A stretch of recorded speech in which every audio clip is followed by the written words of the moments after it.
Jemaat Tuhan yang dikasihi Kristus, pada saat pagi hari ini kita bersama-sama mendengar kebenaran firman Tuhan.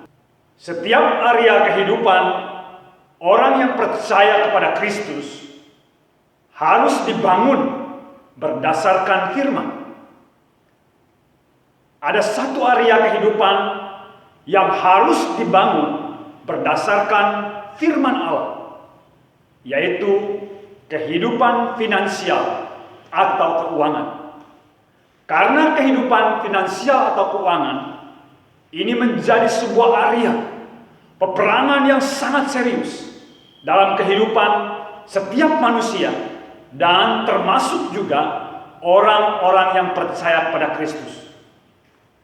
Peperangan rohani ini akan memperlihatkan apakah seseorang sedang berada di dalam kendali atau bahkan dalam perbudakan kuasa sistem dunia terhadap ekonomi. Atau sebaliknya, seseorang berada dalam realita kerajaan surga.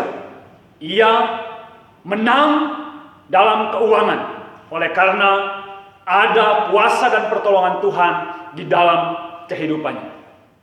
Berdasarkan firman Tuhan, setelah seseorang anak Tuhan berhasil menjadikan uang atau mamon sebagai alat untuk mengabdi kepada Allah, maka saya percaya Tuhan akan mempercayakan lagi lebih, oleh karena Tuhan mau memakai kita di dalam bidang keuangan itu untuk bekerja, melayani, berada di dalam program Tuhan. Dan Allah mau supaya kita hidup di dalam hukum kelimpahan. Ketika kita berbicara tentang hukum kelimpahan, ada 4 ayat yang akan saya baca untuk kita pada saat ini. Amsal 10 ayat yang ke-22 berkata, berkat Tuhanlah yang menjadikan kaya, susah payah tidak akan menambahinya. 1 Samuel pasal 2 ayat 7, Tuhan membuat miskin dan membuat kaya, Ia merendahkan dan meninggikan juga. Yohanes 10 ayat yang ke-10b, Aku, dalam hal ini Yesus datang supaya mereka mempunyai hidup dan mempunyainya dalam segala kelimpahan. 2 Korintus 8 ayat 9, karena kamu telah mengenal kasih karunia Tuhan kita Yesus Kristus, bahwa Ia yang oleh karena kamu menjadi miskin sekalipun Ia kaya, supaya kamu menjadi kaya oleh karena kemiskinannya. Bagian-bagian firman Tuhan ini memberikan kepada kita satu prinsip yang sangat penting, bahwa kekayaan itu adalah kepunyaan Tuhan, bahwa harta benda, harta kekayaan itu tanpa Tuhan tidak mungkin seseorang akan meraihnya, sekalipun ia bekerja keras, sekalipun ia melakukan hal-hal dalam strategi-strategi terbaik di masa kini. Kalau tanpa berkat daripada Tuhan, seseorang tidak pernah akan bisa menikmati kekayaan ataupun harta dari Tuhan. Tuhan sudah membuat hukum kelimpahan ini, dan Tuhan berjanji siapapun melakukannya dengan motivasi yang benar, dengan cara yang benar, dengan tujuan yang benar, maka hukum kelimpahan itu akan terjadi. Hukum kelimpahan itu pasti nyata di dalam kehidupan setiap orang yang melakukannya. Firman Tuhan menjelaskan ada 9 hukum kelimpahan atau hukum berkat. Yang pertama, hukum persembahan sulung. Amsal 3 ayat 9 sampai 10. Yang kedua, hukum persepuluhan. Maliaki 3 ayat yang ke-10. Yang ketiga, hukum memiutangi Tuhan. Amsal 19 ayat yang ke-17. Pasal 28 ayat yang ke-27. Yang keempat, hukum tabur tuai. 2 Korintus pasal 9 ayat 6 sampai 11. Yang kelima, hukum hidup dalam disteni Tuhan. Matius 6 ayat yang ke-33. Yang keenam, hukum kerajinan. Amsal 10 ayat 4, Matius 17 ayat 24 sampai 27. Hukum hidup orang yang diberkati yang ketujuh. Amsal 10 ayat 22, Amsal 23 ayat 4 sampai 5, Amsal 28 ayat 20. Yang kedelapan, hukum menjadi terang. Yesaya 60 ayat 1 sampai ayat yang kelima. Yang terakhir 9, hukum ikatan janji dengan seorang bapa rohani. Ulangan 8 ayat yang ke-17 sampai ayat yang ke-18. Dalam melakukan hukum kelimpahan, seseorang harus memiliki iman yang sungguh-sungguh. Tidak berdasar kepada pengertiannya sendiri, tidak berdasar kepada pikiran-pikiran duniawi.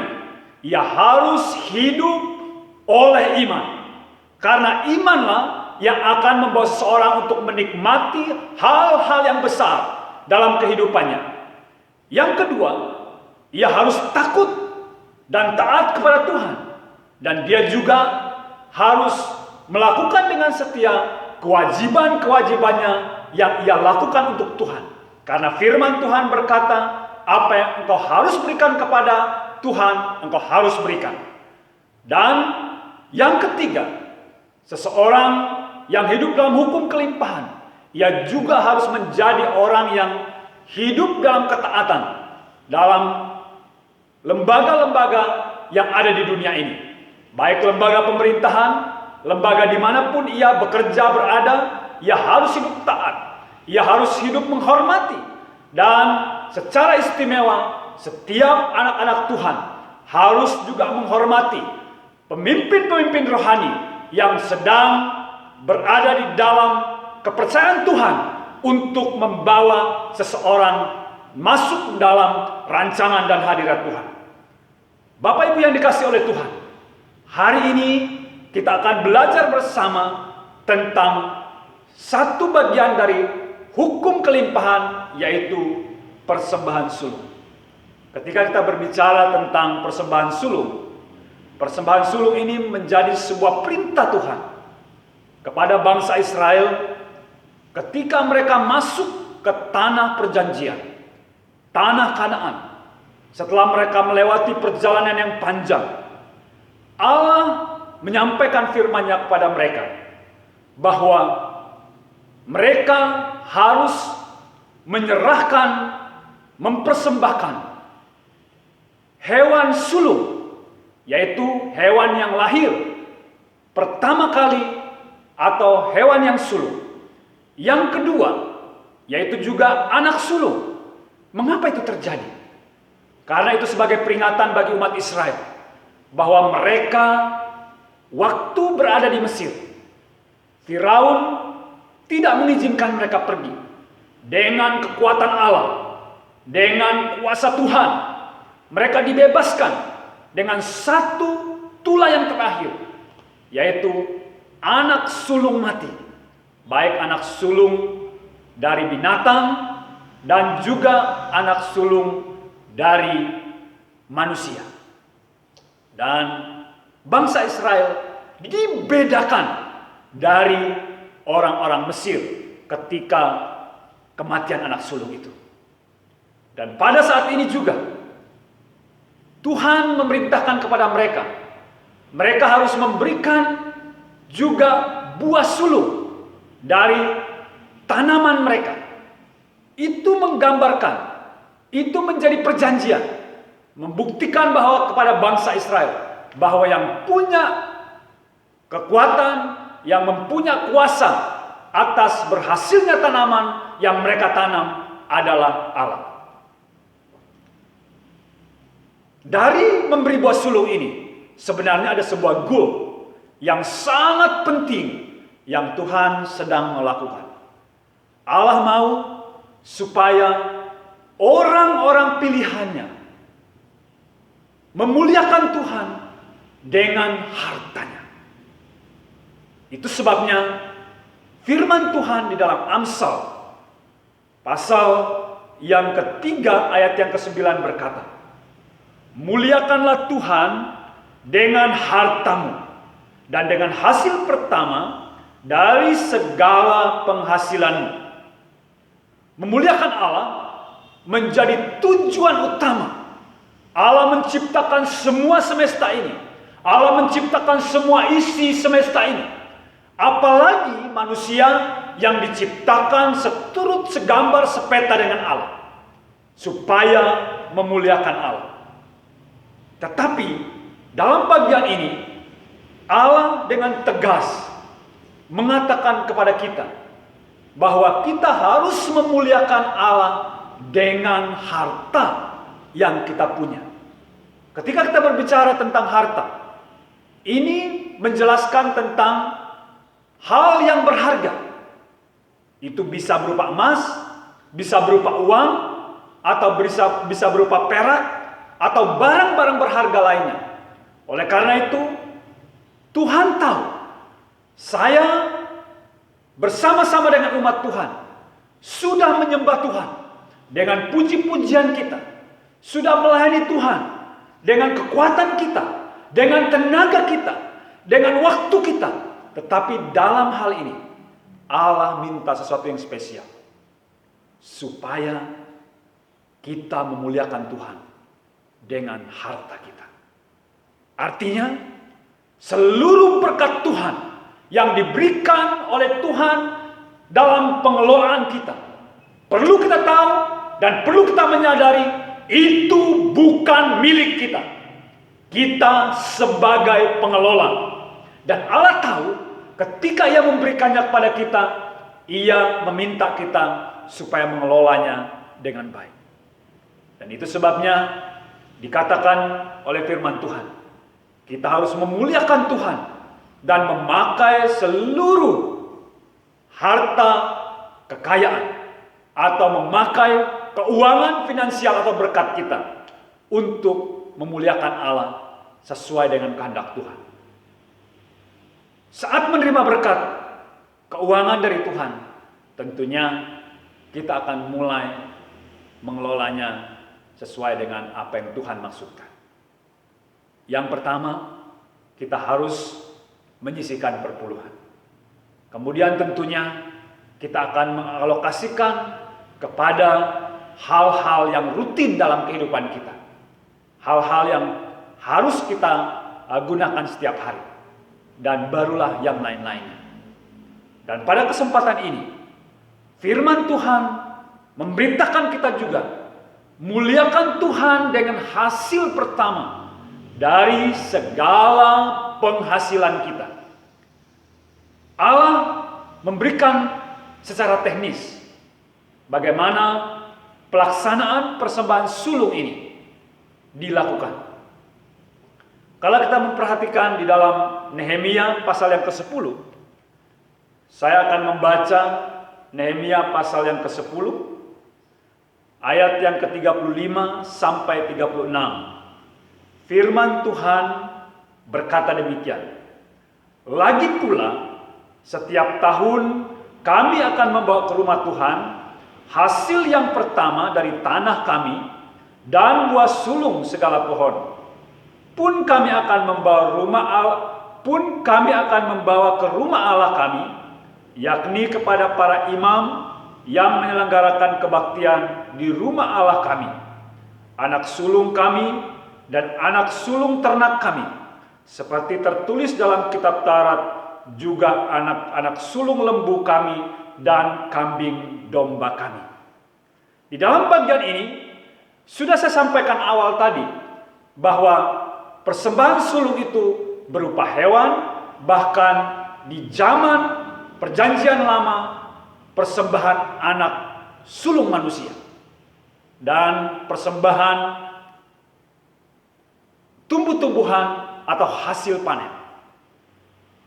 Dalam bagian ini dikatakan itu dilaksanakan setiap 1 tahun sekali. 1 tahun sekali artinya mereka akan membawa hasil pertama atau persembahan sulung mereka. Ketika kita melihat ini pada waktu sekarang, ini bisa hasil pertama, yaitu gaji pertama pada saat seseorang masuk dalam pekerjaan yang baru dan juga bisa gaji bulan pertama dalam 1 tahun pertama, yaitu Januari. Sesuai dengan sistem kerja yang dibagi. Di sini saya mengambil satu contoh. Gaji harian pada bulan Januari itu bagi orang yang bekerja harian, persembahan sulung itu adalah gaji di hari pertama pada bulan Januari itu. Bagaimana dengan orang yang gaji bulan? Sesuai dengan berapa uang yang diterima, itu akan dibagi dengan hari kerja. Misalnya saya ambil contoh. Ada seseorang yang memiliki berkat gajinya 1.500.000 rupiah. Ya, kemudian dia bekerja selama 20 hari. Berarti 1.500.000 dibagi 20. Jadi hasil pertama di tahun yang sedang berjalan di bulan Januari itu, dia akan memberi 75.000. Kalau dia bekerja selama 30 hari, berarti 1.500.000 dibagi 30. Berarti dia akan memberi buah pertama dalam persembahannya 50.000. Dan Tuhan juga berbicara tentang buah sulung. Buah sulung di sini adalah buah dari tanaman atau pohon-pohonan. Dan firman Tuhan memberikan penjelasan bahwa ini bukan seluruh hasil pertama, bukan. Yang dimaksudkan adalah buah yang terbaik dari hasil buah pertama. Berarti kalau ada buah atau panenan, dipanen, itu yang pertama, itu yang menjadi buah sulung dari panenan atau pohon yang berbiji. Kemudian buah sulung dari ternak. Ya, kalau ini mungkin lebih mudah. Kalau kita punya satu domba dan dia melahirkan anak pertama, dan itulah yang dijadikan sebagai buah sulung dari ternak. Ketika kita sudah melakukan semua ini, firman Tuhan berkata bahwa Tuhan akan memberkati. Dan janji berkat ini adalah dinyatakan secara tegas di dalam Amsal 3 ayat yang ke-10. Maka lumbung-lumbungmu akan diisi penuh melimpah, dan bejana pemerahanmu akan meluap dengan air buah anggurnya. Lumbung adalah tempat menyimpan hasil panen. Kemudian bejana pemerahan adalah tempat menyimpan hasil yang sudah dikelola, yaitu anggur. Dan bagian ini memberikan penjelasan kepada kita. Setiap orang yang memberi buah sulung hasil pertama, Tuhan berjanji ia akan diberikan berkat Tuhan yang berkelimpahan. Itu artinya kita seperti menabur di awal tahun. Tuhan yang akan memberkati sebagai sesuatu hal yang membawa kita kepada ketaatan, mengasihi Tuhan, menghormati Tuhan dalam segala hal dalam pekerjaan kita di sepanjang tahun setelah kita melakukan hukum kelimpahan, yaitu buah sulung ini. Walaupun perintah Allah melakukan persembahan buah sulung tidak diterima, ditolak, bahkan ada yang terang-terangan menantang orang-orang yang percaya bahwa buah sulung itu merupakan sebuah pengajaran yang tetap diajarkan dan dilakukan pada hari ini. Karena alasan bahwa hukum kelimpahan khususnya buah sulung ini adalah hukum Taurat dalam perjanjian lama, dan mereka berkata, orang-orang percaya yang menolak, menantang ini berkata, semua hukum Taurat sudah tidak berlaku lagi. Dalam Injil Matius pasal yang ke-5 ayat yang ke-17 sampai 18, saya akan membaca bagi kita saat ini. Firman Tuhan berkata, "Jangan kamu menyangka bahwa aku datang untuk meniadakan hukum Taurat atau kitab para nabi.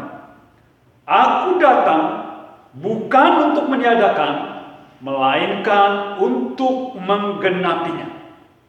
Karena aku berkata kepadamu sesungguhnya, selama belum lenyap langit dan bumi ini, satu iota pun atau satu titik pun tidak akan ditiadakan dari hukum Taurat sebelum semuanya terjadi." Kalau kita memperhatikan dalam hukum Taurat, ada 3 hukum besar di sana. Yang pertama adalah ceremonial law, yaitu hukum ibadah. Yang kedua, civil law, hukum kemasyarakatan. Yang ketiga, moral law atau hukum moral. Kalau kita memperhatikan ayat 17 dari Matius pasal yang ke-5,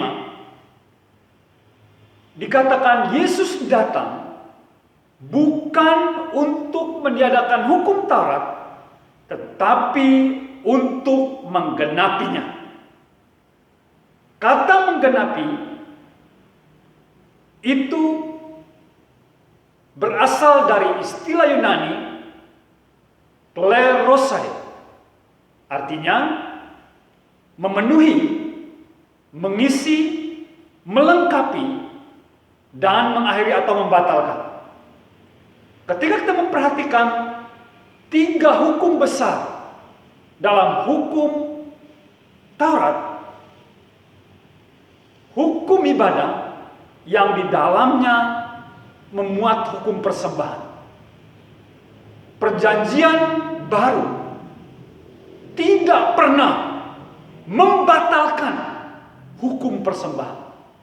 Bahkan Yesus sendiri berkata, "Berikanlah kepada Kaisar apa yang wajib kamu berikan kepada Kaisar, berikanlah kepada Tuhan apa yang wajib kamu berikan kepada Tuhan." Memang persembahan sulung ini secara khusus untuk persembahan anak sulung manusia. Memang pernyataan-pernyataan firman Tuhan berkata, Yesus digambarkan sebagai buah sulung. Itu artinya anak-anak yang lahir dalam keluarga ini adalah pusaka Tuhan yang diberikan kepada keluarga, yang harus dibina, dibimbing sebagai alat Tuhan untuk pekerjaan Tuhan. Kalau di perjanjian lama, mereka akan diambil, bisa menjadi pelayan Tuhan, dan bahkan kalau orang tuanya tidak memberikan mereka, itu bisa digantikan dengan penggantian binatang. Dan saya mau katakan, hukum ceremonial law ini yang berkaitan dengan persembahan tidak dibatalkan. Berarti hukum buah sulung ini adalah pengajaran yang benar, dan sebagai hamba-hamba Allah kita mengajarnya supaya seluruh anak-anak Tuhan melakukannya dan mereka diberkati. Sebagai hamba Allah pada hari ini, saya meyakini setiap orang yang memuliakan Allah dengan hartanya dan melakukan persembahan hasil pertama dari penghasilan, seluruh penghasilannya, atau memberikan buah sulung, Tuhan yang akan menggenapkan rencananya. Tuhan yang akan menggenapkan janjinya. Amin. Shalom.